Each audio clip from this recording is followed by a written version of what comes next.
young people have profound and multiple learning difficulties, like it's something that's diagnosed. But it's just an educational label given to children who look like me, usually in a wheelchair with little or no means of communication.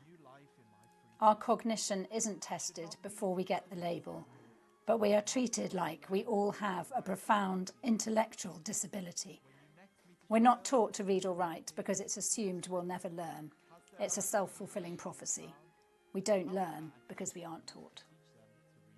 Jonathan, why do you think it is that children with really complex needs and those who are non-verbal are being overlooked and essentially forgotten about? People look at us and make assumptions about our capacity to learn. When you don't speak out loud, people assume your intellect is the same as a pre-verbal toddler. Because we don't speak, it's easier to ignore us. It's why I speak up about this as a voice for the voiceless. Well, Jonathan, you're the proof, aren't you? You are a great communicator, a great writer. You're at university in Bath studying creative writing. You're the proof of what can be done when time and effort is taken. You've been campaigning on this for 10 years now. Has there been progress? I'd like to think so, but there's still a long way to go. Until the government expect this cohort to be taught literacy, it's down to individuals and schools to raise their expectations. In the time Teach Us 2 has been running, we have seen more people keen to learn how to do this for their pupils. In the meantime, what's Jonathan been saying?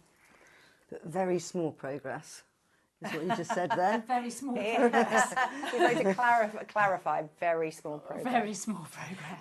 Jonathan, if your mum hadn't tackled this on your behalf, this massive oversight, it seems, in your ability, what do you think life would have looked like for you in your school years?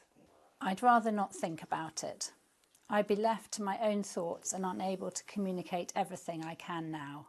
It's difficult imagining how lonely and boring that would be. Chantal, as a mum, how does that make you feel to hear that from Jonathan?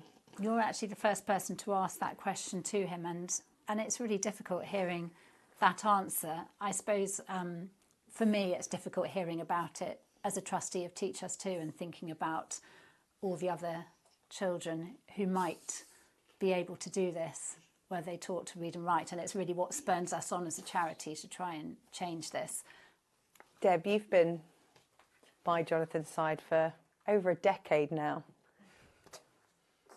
bringing his words to people. I don't want to make Jonathan blush, but he is quite the remarkable young man. He is, yeah. What is it you've learnt from him? Lots of things. That you have to give everybody a chance to learn to read and write so that you can bring up your point across to everyone and that they're all worth having a try.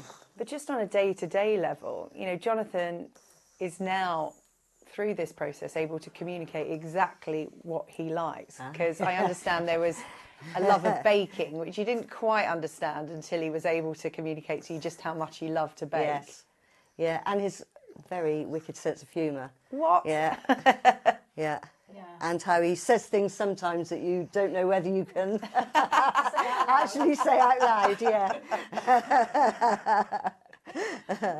Yes, we have to say Jonathan says. Jonathan, this really is a call to action from you today. What do you want to happen now?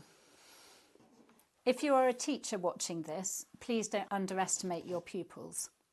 Anyone else, please remember non-speaking is not the same as non-thinking. If you are non-speaking and have a story of how you learnt to read and write, we'd love to hear it at Teach Us 2 so together we can change attitudes.